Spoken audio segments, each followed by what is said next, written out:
Welcome back. I'm Michael Bull, and this is the Commercial Real Estate Show. Today we're talking net lease investment property with Tim Kinney. He's with Marks Millichap Capital Corporation and Nancy Miller with the National Single Tenant Net Lease Investment Group of Bull Realty. And, you know, on the outside, single tenant net lease investment property seems very simple. You have one tenant, it's long-term, they're national credit. It seems like an easy investment if I'm not a real estate investor, but I know I need to get some real estate in my portfolio. But there's also some gotchas, the things to watch out for. And I guess one of those things is starting with, well, they call it a net lease or a double net or triple net lease, but what should you really do to make sure?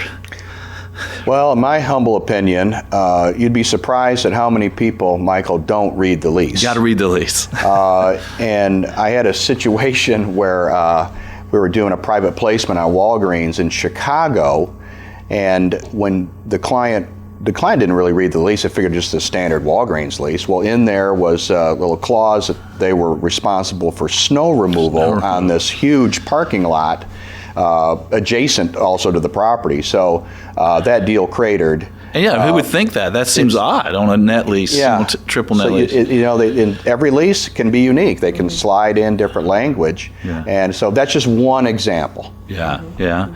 Nancy, what's another gotcha that people might want to watch out for? Well, of the many, that's why they call us. The one thing is to order, and Tim is very familiar with this, the SNDA and the tenant estoppel. If you're looking at a short closing, let's say a 21-day closing, and the lease calls for the estoppel that they turn it around in 30 days, oops, you can't close. So we sometimes will have to have closing be within X days of the end of the due diligence period or within X days of receipt of the tenant estoppel. So that has to be ordered really very quickly and early, and it can be 10 days, 20 days, 30 days.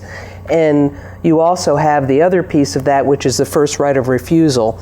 So if you've got, especially with quick service restaurants, you often have a first right of refusal that the tenant has, and they have sometimes 30 days to respond as well. Yeah, that's really going to day the deal. And one of the things you said earlier, that maybe if you're looking for increased yield, that you might want to look at shorter term leases. So if I'm looking at a property and it has 4 terms left on the 4 years left on the current term of the lease, how many of those leases can I get the sales numbers from these tenants to kind of really see how well they're doing? Well, that's a toughie.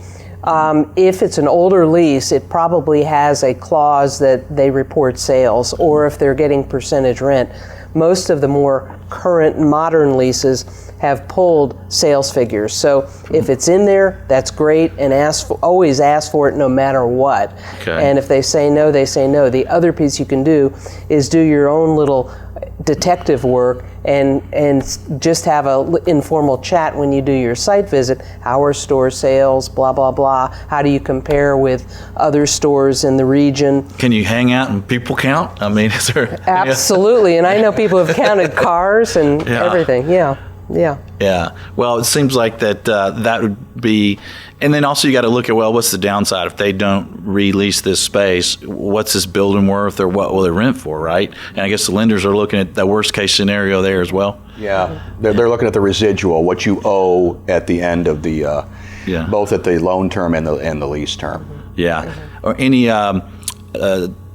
banks, lenders going longer term on the term of the financing than the existing lease, or they want to keep it right? Typically not. They're not allowed to, or the regulators will come down hard on them. Okay. All right. So they want my financing to balloon right when my tenant lease ends, so everything's going to heck in a handbasket. All right. We really appreciate it, Tim. Thanks for being with us, Nancy. Great information. Thank you for being with us. Thank you. And thank you for staying with us on all the radio stations. Be sure to catch up with us on Facebook, LinkedIn, Twitter. Our Twitter account is @CRE_show.